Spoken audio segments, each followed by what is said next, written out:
श्री स्वामी समर्थ. नमस्कार. आपल्या यूट्यूब चॅनलवर तुमचं खूप मनापासून स्वागत करत आहे. तुमच्या मनातील सर्व चांगल्या इच्छा स्वामी महाराज पूर्ण करो ही स्वामींच्या चरणी प्रार्थना करते आणि आजच्या नवीन व्हिडिओला सुरुवात करते.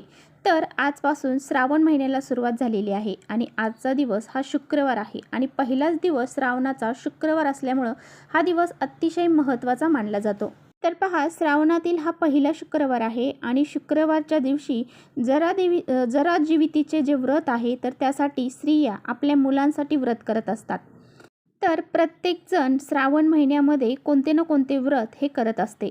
सोमवारचे व्रत तर बरेचसे लोक करत असतातच. त्याचबरोबर या श्रावण शुक्रवार जो आहे तर तो महिला खास करून करत असतात. आपल्या मुलांच्या उज्ज्वल भविष्यासाठी, त्यांच्यावर कोणतेही संकट अडचणी येऊ नये, त्याचबरोबर मुलांच्या जीवनामध्ये त्यांची भरभरून प्रगती व्हावी. तर पहा, जरा जीवतीची जी पूजा आहे तर ती आपल्या संततीच्या रक्षणासाठी केली जाते. आपल्या मुलांच्या रक्षणासाठी ही पूजा केली जाते. ज्या व्यक्तींना हे व्रत माहीत नसेल, या शुक्रवारी हे व्रत केले नसेल, त्यांनी हे व्रत जे आहे तर ते पुढच्या शुक्रवारपासून करायला सुरुवात केली तरीसुद्धा चालेल. तर पहा, हा जो दिवस आहे ना शुक्रवार, हा माता लक्ष्मीला देखील समर्पित आहे, आपल्या कुलदेवीला समर्पित आहे. त्यामुळे या दिवशी आपल्या कुलदेवीची, माता लक्ष्मीची पूजा उपासनासुद्धा केली जाते. त्याचबरोबर काही प्रभावी उपाय देखील केले जातात. आजच्या व्हिडिओमध्ये मी तुम्हाला अतिशय प्रभावशाली उपाय सांगणार आहे. मुलांवरून आपल्याला ही एक वस्तू ओवाळून टाकायची आहे. जरी तुम्ही जरा जीवतीचे व्रत करत नसाल तरीसुद्धा तुम्हाला आपल्या मुलांसाठी ही एक वस्तू ओवाळून टाकायची आहे. आज शुक्रवार आहे आणि आजच आपल्याला हा उपाय करायचा आहे. हा उपाय केल्यामुळे मुलांचे सर्व दोष, संकट, अडचणी ह्या दूर होतील. त्याचबरोबर अभ्यासात मुलांची प्रगती होईल. त्याचबरोबर मुलांचा व्यवसाय, नोकरी असेल तर तीसुद्धा व्यवस्थित चालेल.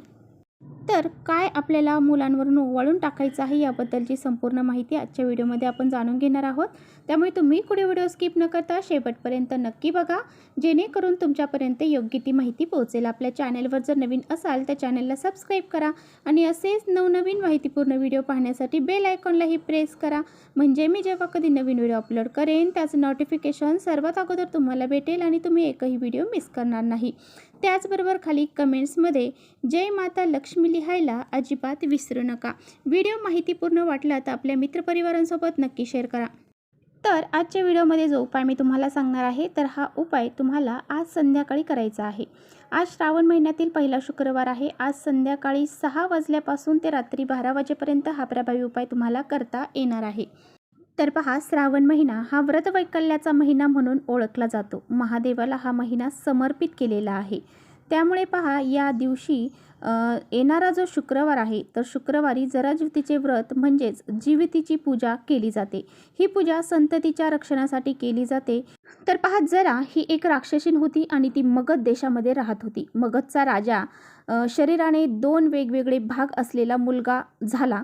तर त्यामुळे जन्मताच त्याला नगराबाहेर फेकून देण्यात आले. त्यावेळी जरा राक्षसीने 2 वेगवेगळे भाग असलेल्या त्या मुलाला एकत्र केले आणि त्याला जीवदान दिले. म्हणून ते बालक जरासंध या नावाने ओळखले जाऊ लागले. पुढे मगध देशाचा राजा राक्षसीचा महोत्सव साजरा केला जाऊ लागला. सगळे तिला अनेक मुलांची आई समजू लागले. घरोघरी तिची पूजा होऊ लागली. तेव्हापासून जीवितीचे व्रत हे केले जाऊ लागले. जीवितिका पूजनामुळे घरात आरोग्य, धन, सुख लाभत असते.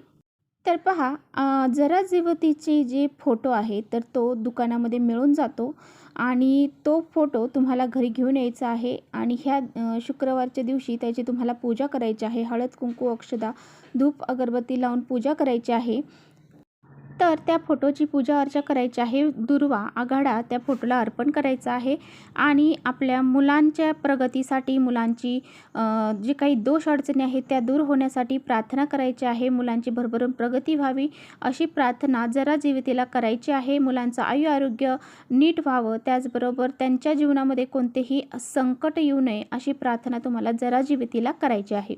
तर पहा, आज तुम्हाला हा उपाय आपल्या मुलांसाठी, मुलींसाठी करायचा आहे. मुलं मुली दोघांसाठीही करायचा आहे. आता पहा, तुम्हाला काय करायचं आहे, जरा ज्योतीची जी फोटो आहे त्यांना तुपाचा छान दिवा लावायचा आहे, धूप अगरबत्ती लावायची आहे आणि तिथेच बसून मुलांना तुम्हाला तिथे बसवायचं आहे आणि त्यानंतर आता तुम्हाला मुलांना ओवाळायचं आहे. ओवाळण्यासाठी मुलांसाठी तुम्हाला एक ताट तयार करायचं आहे. त्या ताटामध्ये तुम्हाला हळद, कुंकू, अक्षदा, त्याचबरोबर ₹1 नाणं आणि 2 अखंड लवंगा तुम्हाला घ्यायच्या आहेत. सर्वप्रथम मुलांचं औक्षण तुम्हाला करायचं आहे. त्यांना जे कुंकू आहे ते लावायचं आहे. थोडंसं पेस्ट करून लावा. त्यावरती अक्षदा लावा आणि मुलांना दिव्याने ओवाळून घ्या. ₹1 नाण्याने सुद्धा ओवाळून घ्या. त्यानंतर तुम्हाला त्या 2 लवंगा तुमच्या हातामध्ये घ्यायच्या आहेत. या लवंगा दोन्ही हातामध्ये आपल्याला घ्यायच्या आहेत. एका उजव्या हातामध्ये घ्या आणि त्यानंतर मुलांवरून तुम्हाला जसं घड्याळाचा काटा गोल फिरतो त्या पद्धतीने 3 वेळा ओवाळून घ्यायच्या आहेत.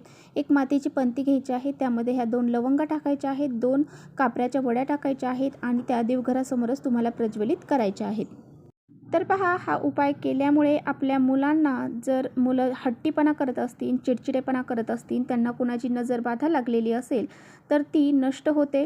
त्याचबरोबर मुलांची प्रगती व्हायला सुरुवात होते. त्याचबरोबर पहा, मुलं हे घरातल्यांचीच नजर लागते किंवा बाहेरच्यांचीच नजर लागते असं अजिबात नाही. तर मुलं ज्या ठिकाणी खेळायला जातात ती जागा कशी आहे कशी नाही त्या ठिकाणची नकारात्मकतासुद्धा मुलांबरोबर येते आणि मुलं अचानक आजारी पडतात. मुलांना अचानक ताप येतो. तर अशा वेळेस पहा, मुलांबरोबर नकारात्मकता आलेली असते आणि त्या नकारात्मकतेचा दोष हे मुलांना लागलेले असतात आणि त्यामुळे आपल्याला आपल्या मुलांची प्रगती होण्यासाठी, मुलांचे दोष अडचणी दूर होण्यासाठी, मुलांचं आरोग्य नीट होण्यासाठी असा हा प्रभावी उपाय मुलांसाठी करायचा आहे. तर पहा, आता पहा, बऱ्याच जणांची मुलं ही बाहेर गावी राहतात कारण त्यांना कुणी शिक्षणासाठी गेलेलं असतं, तर कुणी आपल्या आजी आजोबांकडे असतं. तर अशा वेळेस काय करायचं, तर अशा वेळेस मुलांच्या फोटोवरून किंवा मग मुलांना व्हिडिओ कॉल करून तुम्ही अशा लवंगा ह्या ओवाळून घ्यायच्या आहेत किंवा मग चारही दिशांना तुम्हाला ह्या लवंगा ओवाळून घ्यायच्या आहेत आणि सांगितल्याप्रमाणे तुम्हाला जाळून टाकायच्या आहेत. यानंतर तुम्हाला संध्याकाळी जरा जीवितेची आरती देखील करायची आहे. आता जरा जीवितेची आरती ही तुम्ही यूट्यूबला सर्च केली तर तुम्हाला मिळून जाईल. तर ती तुम्हाला करायची आहे. त्याचबरोबर तुमच्या मुलांकडून देखील करून घ्यायची आहे. मुलं मोठी असतील तर मुलांकडून करून घेऊ शकता. लहान असतील तर तुम्ही स्वतः देखील करायचे आहे. त्याचबरोबर तुम्हाला एक श्लोक मुलांकडून म्हणून देखील घ्यायचा आहे. श्लोक असा आहे की जरे जीवतिके देवी बालयुक्ते प्रमोदिनी रक्षाव्रते महाशक्ती पूर्णकामे नमस्तुते. हा श्लोक तुम्हाला मुलांकडून म्हणून घ्यायचा आहे. जर मुलं लहान असतील तर तुम्ही स्वतः म्हणायचं आहे. अशा पद्धतीने जरा जीवितेची पूजा तुम्हाला संध्याकाळी करायची आहे. जर तुम्ही पूजा करणार नसाल तर तुम्हाला मुलांवरून ह्या वस्तू ओवाळून टाकायच्या आहेत. आता बरेच जण श्रावणाच्या शुक्रवारी जरा जीवितेची ओटी देखील भरतात. आता तुम्हाला जर शक्य असेल ह्या शुक्रवारी भरायची तर ह्या शुक्रवारी भरा, नसेल शक्य तर पुढच्या शुक्रवारी भरली तरी चालेल. तर चला, इथेच थांबवते माझा व्हिडिओ थोडा जरी आवडला असेल तर नक्की लाईक करा. चॅनलवर नवीन असाल तर चॅनलला सबस्क्राईब करा. परत भेटूया अशा छानशा व्हिडिओसोबत. तोपर्यंत श्री स्वामी समर्थ.